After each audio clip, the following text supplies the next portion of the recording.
जब छोटे बच्चे कुछ खाने की जिद करते हैं तो उसको पूरा करने में मम्मा से ज्यादा खुशी किसी को नहीं मिलती। आज मेरे प्यारे से बच्चे ने मुझे बोला कि मम्मा मुझे तो गुजिया खाना है, क्या आप मेरे लिए बना दोगी? तो फिर देरी किस बात की है दोस्तों, मैंने आखिर उसके लिए गुजिया बना ही दी। और ये मावा गुजिया ना इतनी ज्यादा स्वादिष्ट लगती है। इसे कैसे स्टोर करना है, कैसे फिलिंग बनाना है, सारी चीजें डिटेल में देखेंगे। तो सबसे पहले 1 कप मैंने गेहूं का आटा लिया है, 1 कप मैदा लिया है, हल्का सा नमक डाला है और 4 बड़े चम्मच शुद्ध घी को मैंने पहले अच्छे से गरम कर लिया था, फिर उसका मोइन डाला है। आप गरम करके मोइन डालेंगे तो जो गुजिया है बहुत खस्ता बनेगी। और एक और बात कि अगर आप मैदा से इसे बनाना नहीं चाहते हैं तो पूरा गेहूं का आटा भी ले सकते हैं। मैंने आधा मैदा मैदा और आधा गेहूं का आटा लिया है। चलिए, अब ना आपको थोड़ा-थोड़ा सा पानी डालना है और इसका थोड़ा सख्त सा आटा लगाना है। याद रखिएगा, सॉफ्ट आटा मत लगाइएगा, थोड़ा-सा नरम आटा अगर आपने लगा दिया ना तो फिर बेलने में प्रॉब्लम होगी, तो आप थोड़ा-सा टाइट आटा ही लगाइए। इसके लिए आपको बस थोड़ा-थोड़ा पानी डालते जाना है और आटे को गूँथते जाना है। और यहाँ पर आपने देखा होगा कि मैंने इसमें हल्का-सा नमक डाला है, क्योंकि जो गुजिया है वो मीठी होती है, तो आप हल्का-सा नमक डालेंगे तो वो टेस्ट को बैलेंस करेगा। लेकिन यदि आपके रीजन में से नहीं डालते हैं तो आप बिल्कुल इसे स्किप कर सकते हैं। और कहीं-कहीं इसे करंजी भी बोलते हैं, कहीं गुजिया बोलते हैं। मैं इसे गुजिया बोलती हूँ, आप इसे क्या बोलते हैं कमेंट करके ज़रूर बताइएगा। चलिए, इसे हम रेस्ट पे रखेंगे, तब तक बाकी सारी फिलिंग की तैयारी करेंगे। तो मावा गुजिया है तो यहाँ पर मैंने 200 ग्राम ये पैकेट वाली मावा ली है। आप इसकी जगह कोई भी जो खुली वाली मावा होती है ना, अच्छी क्वालिटी वाली, वो लीजिएगा जिसमें घी का कंटेंट अच्छा हो, एकदम सॉफ्ट हो, फ्रेश हो। जितनी अच्छी आपकी ये मावा रहेगी ना उतना ही अच्छा आपका जो गुजिया है वो बनेगी। इसे कहीं-कहीं खोआ भी बोलते हैं, कहीं मावा भी बोलते हैं, लेकिन दोनों ही सेम चीज़ है। यहाँ पर मैंने कुछ ड्राई फ्रूट्स है ना उसको थोड़ा-सा बीच-बीच से कट कर लिया है। बहुत ज़्यादा बारीक कट नहीं किया है, हल्का-सा ही कट किया है, तो खाने में एकदम क्रंची टेस्ट आएगा। अब आगे बढ़ते हुए कढ़ाई में 2 चम्मच मैंने शुद्ध घी डाला है। अब इसमें मैं डालूँगी 1 बड़े चम्मच सूजी। बस इससे टेक्सचर अच्छा आता है इसलिए मैंने 1 चम्मच सूजी ली है, इससे ज़्यादा लेने की ज़रूरत नहीं है। बस यहाँ पर फ्लेम को लो टू मीडियम पर रखेंगे और इसे अराउंड 1 से 1.5 मिनट के लिए भून लेंगे। जब ये भुन जाएगी तो हमने इसमें ड्राई फ्रूट डाल देना है। किशमिश बाद में डालेंगे क्योंकि किशमिश जो है ना जल्दी से जल जाती है, तो उसको बाद में डालिएगा। अब बस इनको भी हम अच्छा घी में रोस्ट कर लेंगे। जब ड्राई फ्रूट घी में अच्छे से रोस्ट हो जाते हैं ना तो बहुत अच्छा टेस्ट आता है। अब यहाँ पर जो हमारी मावा थी ना उसको भी हम इसमें डाल के थोड़ा-सा हल्का-सा 5 मिनट के लिए लो टू मीडियम फ्लेम पर भून लेंगे। वैसे तो जो गुजिया है दिवाली पर बनती है, लेकिन जब बात बच्चों की ज़िद की हो ना तो कभी भी मम्मा बना देती है। स्पेशली दोस्तों, मेरा जो बच्चा है उसको इंडियन स्नैक्स बहुत पसंद है। जो नाश्ते मैंने बचपन से खाए हैं मैं वही बनाती हूँ, मेरे बच्चे को वही खाना पसंद है। ये देख के मुझे इतनी खुशी मिलती है, उसको बाहर के कुरकुरे, बाहर की चीज़ें उतनी अच्छी नहीं लगती हैं। वो मुझे हमेशा बोलता है कि मम्मा घर का ही बनाओ, घर की ही चीज़ें बनाओ, तो अक्सर मैं उसको बनाती रहती हूँ। इस तरीके से ना दोस्तों 2 फ़ायदे होते हैं कि हमारे जो बच्चे हैं ना वो हमारे इंडियन कल्चर से जुड़े रहते हैं, उससे दूर नहीं होते हैं और हमको भी कुछ साथ में खाने मिल जाता है। तो देखिए, यहाँ पर ना मैंने फिलिंग को ठंडा करने के लिए रख दिया था। आटे को गले हुए भी अच्छी देर हो गई थी, कम से कम 15 मिनट हो गए थे, तो मैंने फिर से इसे अच्छे से गूँथ लिया है, अच्छे से चिकना कर लिया है। जितने अच्छे से गूँथेंगे ना तो उसकी जो पूड़ियाँ हैं उतने अच्छे से बिलेंगी और उसकी किनारे भी नहीं फटेंगी। चलिए, यहाँ पर ना मैंने इसे लंबा-लंबा सा रोल कर लिया था।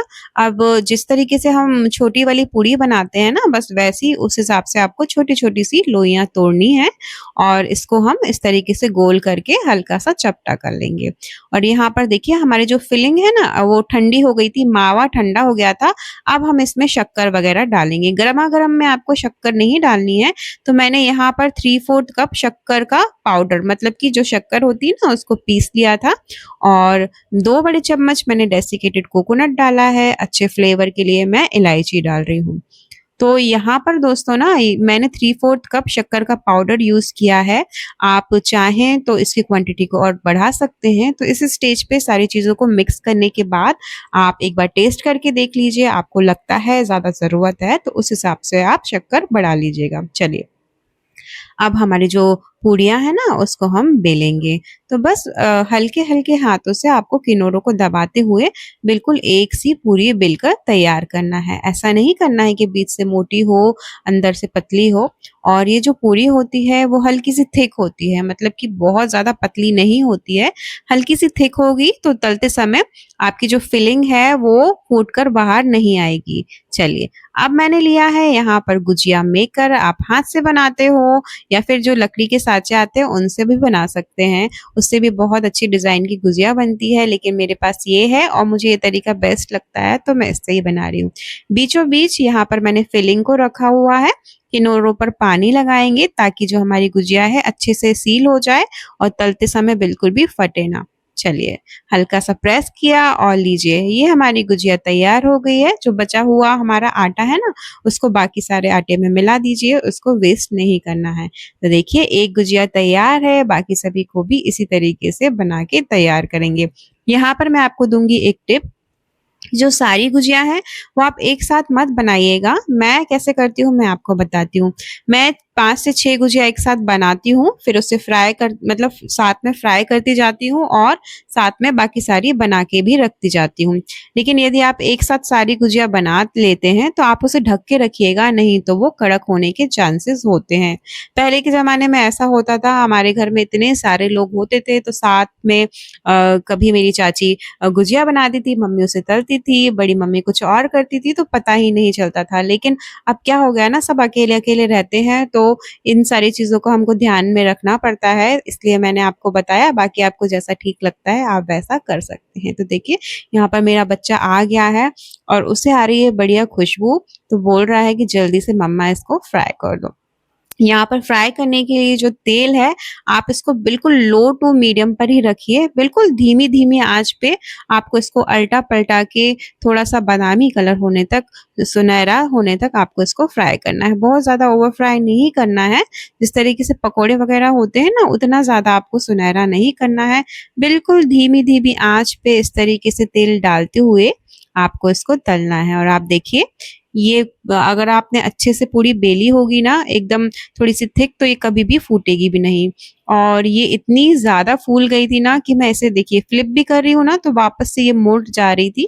तो फिर मैंने एक ट्रिक निकाली कि मैं इसको दबा के रखती हूँ। थोड़ी देर दबा के रखा ना इस तरीके से तेल में, तो फिर ये नहीं मुड़ रही थी। तो दोस्तों आप अपने घर में कब इस रेसिपी को बनाते हैं? क्या दिवाली पे ही बनाते हैं या फिर कभी भी जब आपका मन करता है, होली पे या कभी भी तब बनाते हैं? मुझे कमेंट करके ज़रूर बताइएगा। मैं जब छोटी थी तो मम्मी को बस यही बोलती थी, मम्मा गुजिया बना दो, सेव बना दो।